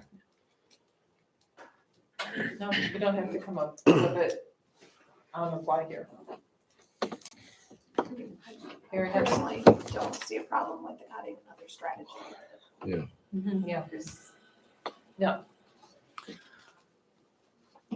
It's in service of the goal. Right.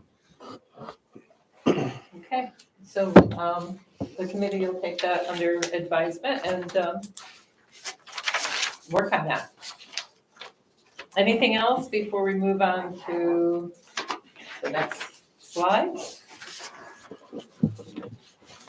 Hey, Jason. So the next slide is about structural changes to the document itself, and one of the main ones being to pull out the action steps that have been part of the strategic plan and have them live on their own in a separate section of the document with the description that They are not part of the board's purview and were really just suggested action steps for the implementation team to consider. We felt it was really important given the process that was undertaken and the time spent and the diverse voices that were pulled into the action team and all of their work that we really felt strongly about preserving that and having that as part of the strategic document, but recognizing that many of the specifics in those suggested action steps are beyond the purview of what the school board should take on. The other things in there were just to sort of reorganize stuff, put strategies in under the planning targets and goals and, sort of has a natural hierarchy. I know as we've been discussing, as people are saying like, oh, does it go under this goal or that goal? And in our discussions as a committee, it became very clear that, a lot of these things are very much overlapping and that if you address and take one strategy in one area, you're going to influence student success in another, right? So I guess I just would say that so you don't get too hung up on exactly which bucket things go in. They all definitely work together. The other pieces we want to do is to expand on sort of the executive summary section to talk about exactly what the strategic plan is addressing, and then also to provide more context, maybe in the form of appendices where we talk about the advisory committee report and also Hanover equity survey. So, those are the major document changes. Questions about those? Okay, Jamie. Yeah, thanks, Jason. I'm confused how the action steps, I don't understand now the relationship of the action steps to everything else. Like they are sort of now called suggested action steps. And before, I just don't know what happened. And so what is the relationship between them and the strategies and the targets? So they would still be associated with strategy, right? Like they were before. It just we're taking the document and dividing the responsibility of the board and what we would approve with the work of the action team. Implementation. And that the implementation team would then take, that the action team did. So the implementation, the action steps belong more to the purview of the implementation team? Yes, Correct. yes. But they're not required. No, They're suggestions from the community. So the document will memorialize that a lot of work went into community members identifying what they saw as action steps that would speak to achieving goals and strategies. Yeah. And so the implementation team and everyone will be able to see, like, this is what that team of people thought could be ways of getting to these goals. But we've now added and changed the document in a way that the implementation team is going to have to figure out the action steps that they will adopt, some of which might come from those suggested action steps and some of which won't, that meet the targets and the strategies as we are adopting them. So it's recognizing the work that was done and the suggestions from an important group of people. And also it's not something that the board is saying, and this is what you should do to get there. Because the implementation team is going to ultimately have to identify what they see as the path to getting to the targets and the strategies and the goals that we've identified and that we've laid out in the document.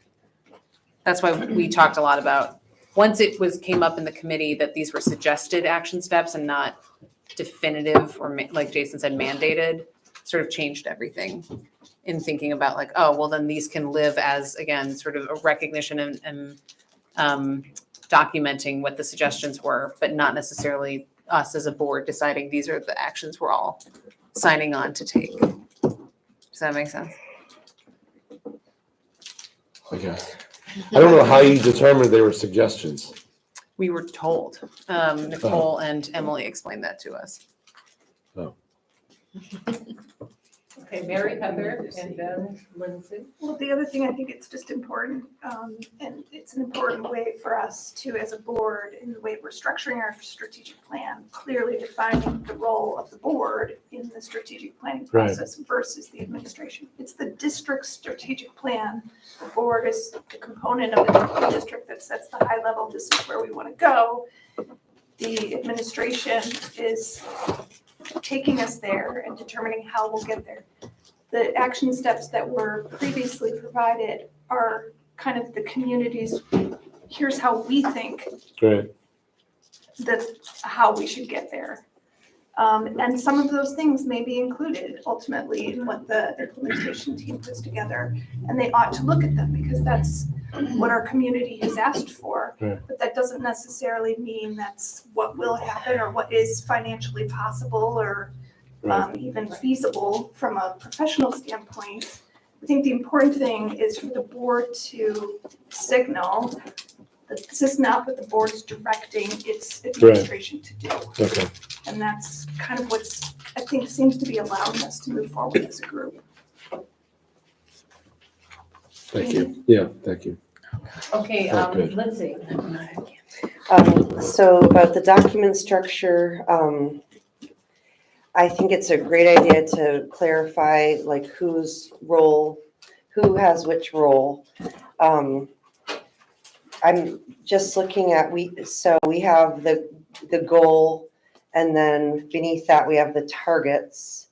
And then beneath that we have priorities / objectives / strategies. And then, next is the action steps. So are there, when it says suggested action steps, are there already many of those in draft? Or is that all to be determined through action and implementation team? That's what was in They're the all the old original. ones. The old ones, but Yeah. there's nothing in here. No, No, because we didn't. They haven't changed. We didn't go into that other than to suggest that we restructure the document Okay, and title it suggested action steps as opposed to what it was. before. okay, so going back to the draft. Yeah. Okay.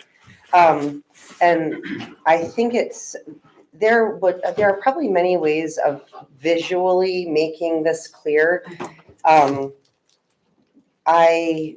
As far as readability goes, it could make it harder to understand if we break it into two sections specifically and have to redefine like if we had goal with targets and priorities and then flip 5 pages forward and we have the same goal with action steps. Like just looking at this, I'm tired, but just looking at this, like I have to keep scrolling back and forth, like, wait, goal 1, belonging, goal 2, I have to keep going back and forth like as it is with just the 3, goal, target, priority.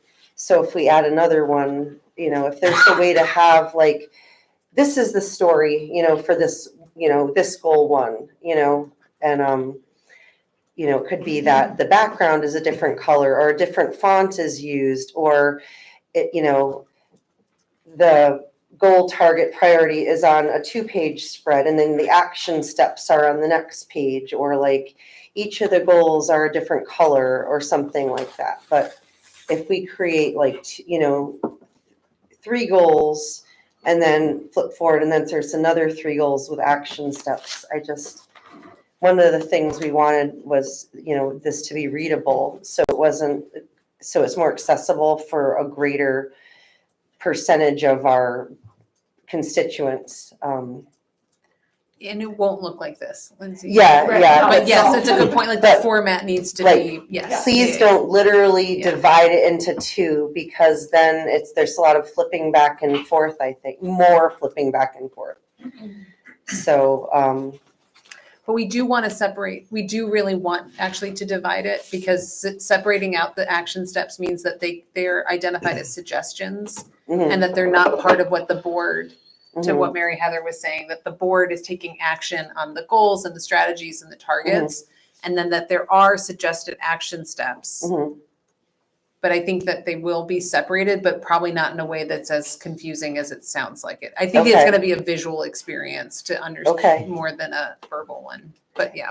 It's important though that, we, before we print, 500 color copies of this, I think it's important to, run it by a ninth grader and like, can you read this? Like, run it by, are we gonna have to translate this into a bunch of languages? Like, run it, run it by, a family who, English isn't their first language, but they're learning it or whatever, I don't know. Yep. But don't just run it by us before we print all those color copies of it, and say, yes, this is what we're voting on.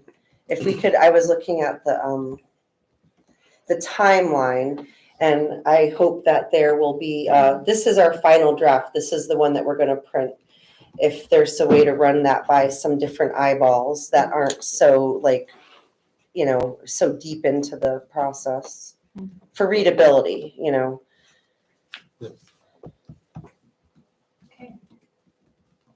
Joanna.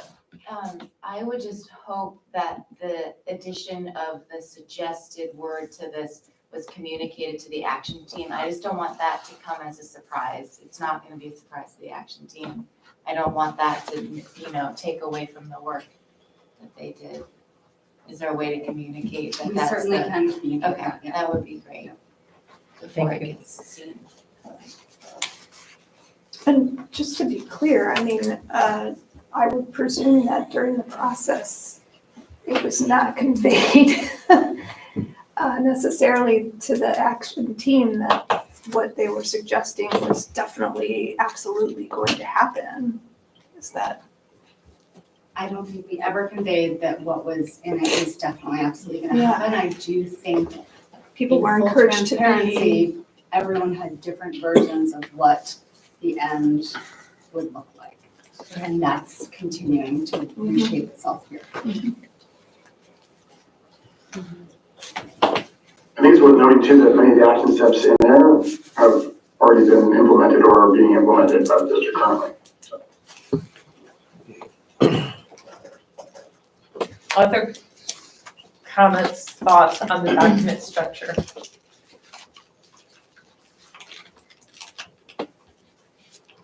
Okay, next steps. So I think I need a new one. So, what needs to happen is that we reconvene the ad hoc team and a committee and make some modifications as we discussed in this particular meeting. And then we can do the review and ratify the report of the board.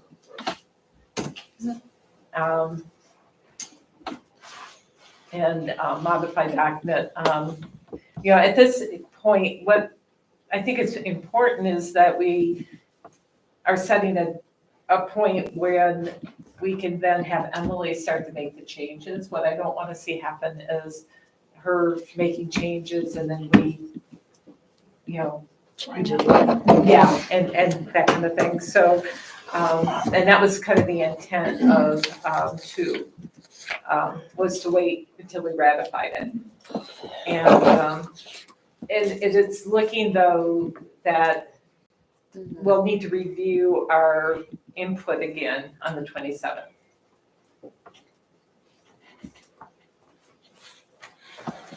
The suggestion, our report, and hopefully be in a position to be able to ratify those, accept the report at that point.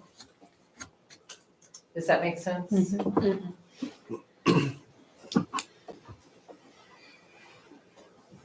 Which then we need to give time for Emily to make those changes in the document. But I think we're moving in a good direction. Yeah.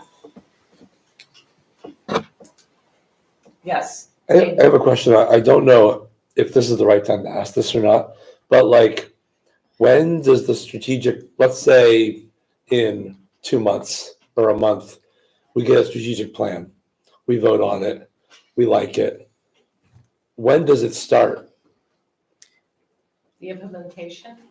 I guess, like, when do we say, As soon as we approve it. Yeah. Then it's up to the implementation team to take Goes to it the from there superintendent. and come up with a plan, right? Yeah. It's like, right, and then They're just waiting they'll for us. identify what they can do when. And this is a 5-year plan, right? Correct. so we would, okay. Yeah, so there's obviously a little bit of work to be done. So, I mean, just to be clear, because I'm sensing your question, Okay. you're wondering Okay, whether or thank you. not the implementation team develops their action steps and brings it back to the board for its approval. Is that what you're asking? I guess I'm actually really wondering if we start the new strategic plan, like, force or whatever you want to call it, now or when we get a new superintendent. I think this is a larger discussion, but I Yeah. will preview and say, I think it would be really problematic to bring in a new superintendent if a strategic plan has been fully, like an implementation team that's led by the superintendent, who we don't have a permanent person in that position yet. So, but I think that should be a discussion.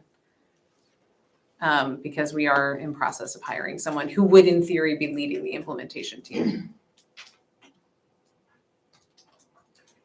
And there's a lot of work to be done here, independent of that, Yeah. that people need to get started on. So we definitely wouldn't want work not to happen on this, definitely not. And just the fact that we approved the strategic plan, it's not done. I mean, now there's, the heavy lift has got to happen. Yeah. I mean, this is, I guess, a random comment, but it just keeps cycling in my head. This is a 5-year plan. My oldest is in 9th grade, my middle child's in 7th grade. So when we're talking about graduation rates and our hopes for in 5 years from now, we're talking about my kids' graduation classes. Like, so by the time Reed is graduating high school, 95% of his class will have completed high school in 4 years and be getting their diploma as they walk across the stage. That's there's a long path from here to there. Mhm. Mary Heather. I will just say that I think that our board has taken its sweet time in moving along in this process, and that our continued delay is problematic. And once we get it to administration, and obviously right now we have an interim in place, and there's a team in place, and that team can start working on identifying, okay, how do we prioritize, and what's our best way to get there, and what are the tools we need to do, and what kind of assessments do we need to gather to get our current state. There's a lot of work that can be done, and so the idea of delaying this any further literally makes me nauseous. I feel like we, as a board, need to demonstrate that we are doing our job, and doing our job means finishing this task before us. I will fully support that because we can't, we would just be sitting on our hands and waiting. We can't wait. This is work that we told the community that we're working on, that we're moving forward with. And to just say, well, we don't have a current superintendent, so we're just gonna sit and wait again. Just sounds like we're just putting it off and not wanting to really be serious about it. So there's plenty of work. There's a whole implementation plan, and there's giving us some data on that implementation plan. There's plenty of stuff that can be started and moved forward with. So, Point of order, can we possibly yes. keep to the agenda? and keep yes, moving? I would like to refocus us. This is a discussion that we can continue to have, but let's get the strategic plan in a place that we can actually approve it. So let's focus on that at this point. Do you need to make any sort of motion No. giving the ad No. hoc more? Okay, great. And first of all, I would like to thank everyone here for your comments and your input. And it was, very valuable. We met 3 times, and being able to get the input from all of you just makes it even better. So hopefully this helped in, moving this forward. For folks too that are sitting here, the work that the ad hoc committee did in preparation for the meeting to get us as far as we have. Okay. So next on the agenda, and I know we're late, just wanted to give a few updates on the superintendent search update process. There were some schedule changes. You'll see that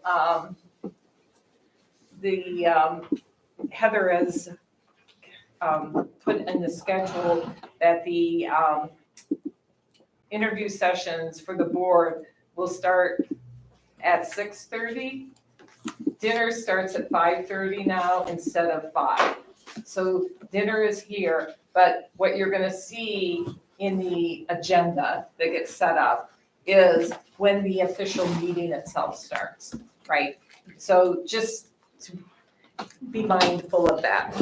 Dinner is here? No, so Okay. per the request, we're not using this room anymore because this is really office space. And also, per the request of the board, last time we met, it's not as good as the Hannaford Career Center. So we've moved the board's meeting to the Hannaford Career Center. That's where the dinner will be served.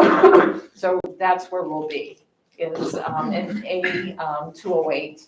And food will, and the candidate, their spouse, if significant other will be there possibly. And so that first period will be dinner. There'll be a window of time for our food services folks to clean up before we start at 6:30 for the actual meeting. But everything's there. Everything's there. Everything's there. I thought Thursday All was 4 good. nights? All 3 nights. For the 4th night, we've still are entertaining this space, which we can do because it starts later and no one's here. And I hadn't included dinner for that 4th night. Okay. Right. Okay. And so there was some modifications made to the schedule that kind of pushed us a little bit later that evening. 16th. And the 16th, the time for that will start, and I gotta find it, sorry. I think I said it in the email, it starts at 6 o'clock, I Board believe. pack, yes. Yes, 6. 6 And so o'clock, there's no dinner then. and there's no dinner. And at this point, stakeholder groups are underway as far as forming the membership. Nicole has stepped in when Tim was gone for a lot of the stakeholder groups. There is a survey out allowing people to sign up for the parent. And at this point, I have pretty much 4 community leaders committed. It's been hard getting somebody to be able to do all 3. And I'm waiting to hear back from the Parent-Child Center to see if they could join. So there might actually be 5. Okay. So that's all I'm gonna share unless somebody has questions. I have one question. Yes. And we may determine this right before, but last time we assigned questions. Are we planning to do that? Do you know, or does Judy just have a? She's putting it on a form. Let me take that as a question back. Okay. Good, yeah. Because it was much easier to have just assigned questions. Just let her how she does it. Okay.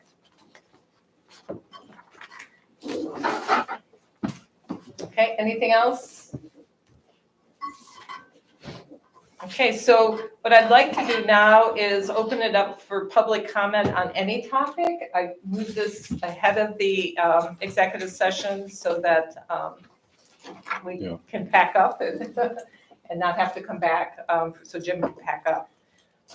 So is there anyone that would like to offer a public comment on any topic in the room or on Zoom? Go ahead, Mary. Hi, Mary Slozar from Waybridge. I wanted to follow up on 3 points that I heard tonight in your discussion about the strategic plan. One point just to add to what Suzanne brought up about the graduation rates and the GED issue. It's also a federal right of students with IEPs to stay in school longer if they need to. So just consider that and as you're discussing that. And then just following your lead in that 100% versus all, maybe it would be agreeable to just say improve the graduation rate instead of say, like, we all agree it should be higher than 86, but maybe it doesn't need to be 95. That's just a suggestion as you think about that. I wanted to follow up also on the issue around hiring staff with diverse identities and retaining them. It just stood out to me that I only heard board members reference this in relation to race. And that is extremely, I don't know, doesn't seem to see the big picture here. We've got other identities, LGBTQ, we've got neurodiverse identities, we've got people of all different abilities, and I hope that that is included in the board and implementation team's thinking. And then finally, I just hear, when I hear the board speak about family engagement, I can't help but I feel I need to point out that it doesn't seem like most of the people in this room understand what is meant by family engagement, at least at the federal level, as it is described in ESSA. There's one thing that's what it is, and another thing is how to do it. So reducing barriers, things like that, that's a how. What it is power sharing with your community. So it's kind of modeled off of what parents' roles are in IEP meetings. They're not there to just be informed about what school's doing. They're there to be part of the decision-making process. And that at its base is what family engagement really is about, as opposed to parent involvement. So I just want to highlight that. I'm not trying to call you guys out. I just think it's so important and it's constantly missed in these discussions. Thank you. Thank you. Okay, so at this time, what we're gonna do is move into an executive session, but we're gonna let Jim pack up. Oh, Suzanne? I make a motion to move into executive session, personnel, board member performance, one BSA 313 eighth grade. Second. Thank you. All in favor? Aye. Any opposed? Any abstentions? Thank you. Thank you. Or will you send me executive session? Yeah, oh, thank you. I'll take care of it.